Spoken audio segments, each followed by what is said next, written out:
जय श्री कृष्ण दोस्तों, life style with God में आपका स्वागत है। दोस्तों, यहाँ पर हम श्रीमद् भगवद गीता के चौथे अध्याय का अध्ययन कर रहे हैं, जिसका नाम ज्ञान कर्म संन्यास योग है। आज हम 33वें श्लोक का अध्ययन करेंगे। भगवान ने पिछले श्लोकों में कई प्रकार के यज्ञों का वर्णन किया और यह बात भी कही कि इनके सिवा और भी बहुत से यज्ञ वेद शास्त्रों में बतलाए गए हैं। इसलिए यहाँ पर यह जिज्ञासा होती है कि उन यज्ञों में से कौन सा यज्ञ श्रेष्ठ है।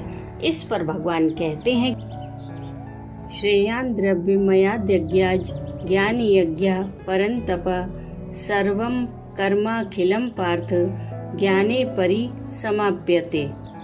चौथे अध्याय के 33वें श्लोक में भगवान श्री कृष्ण अर्जुन से कहते हैं कि हे परंतप अर्जुन, द्रव्यमय यज्ञ की अपेक्षा ज्ञान यज्ञ अत्यंत श्रेष्ठ है तथा यावन मात्र संपूर्ण कर्म ज्ञान में समाप्त हो जाते हैं। अब पहले समझते हैं कि यहाँ द्रव्यमय यज्ञ किस यज्ञ का वाचक है और ज्ञान यज्ञ किस यज्ञ का, तथा द्रव्यमय यज्ञ की अपेक्षा ज्ञान यज्ञ को श्रेष्ठ बतलाने का क्या अभिप्राय है। जिस यज्ञ में द्रव्य की अर्थात सांसारिक वस्तु की प्रधानता हो उसे द्रव्यमय यज्ञ कहते हैं। अतः अग्नि में धृत, चीनी, दही, दूध, तिल, जौ, चावल, मेवा, चंदन, कपूर, धूप और सुगंध युक्त औषधियाँ आदि हवि का विधि पूर्वक हवन करना, दान देना, परोपकार के लिए कुआं, बावली, तालाब, धर्मशाला आदि बनवाना आदि जितने सांसारिक पदार्थों से संबंध रखने वाले शास्त्र विहित शुभ कर्म हैं, वे सब द्रव्यमय यज्ञ के अंतर्गत आते हैं।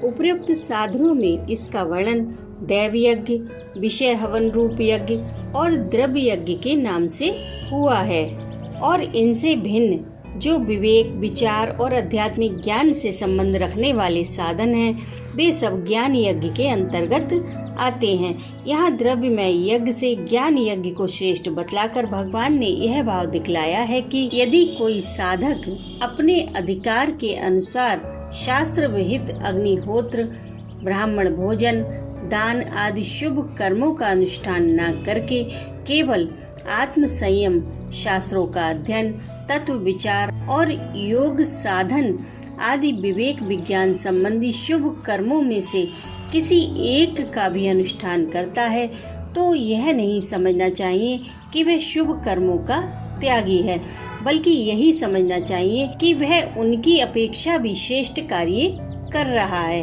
क्योंकि द्रव्य यज्ञ भी ममता, आसक्ति और फलेच्छा का त्याग कर ज्ञान पूर्वक किए जाने पर ही मुक्ति का हेतु होता है, नहीं तो उल्टा बंधन का हेतु बन जाता है। और इस दूसरे साधन में लगे हुए मनुष्य तो स्वरूप से भी विषयों का त्याग करते हैं। उनके कार्यों में हिंसा आदि दोष स्वरूप से भी नहीं है, इससे भी वे उत्तम हैं, क्योंकि यथार्थ ज्ञान यानी कि तत्व ज्ञान की प्राप्ति में भाव की ही प्रधानता है, सांसारिक वस्तुओं के विस्तार की नहीं।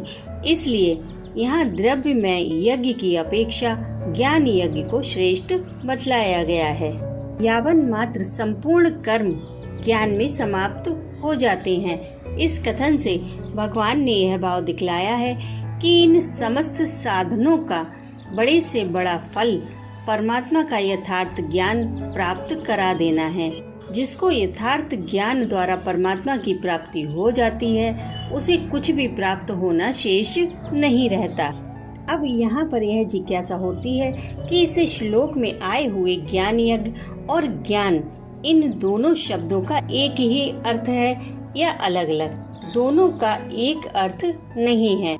ज्ञान यज्ञ शब्द का यथार्थ ज्ञान प्राप्ति के लिए किए जाने वाले विवेक, विचार और संयम प्रधान साधनों का वाचक है और ज्ञान शब्द समस्त साधनों के फल रूप परमात्मा के यथार्थ ज्ञान यानी कि तत्व ज्ञान का वाचक है। इस प्रकार दोनों के अर्थ में भेद है। राधे राधे।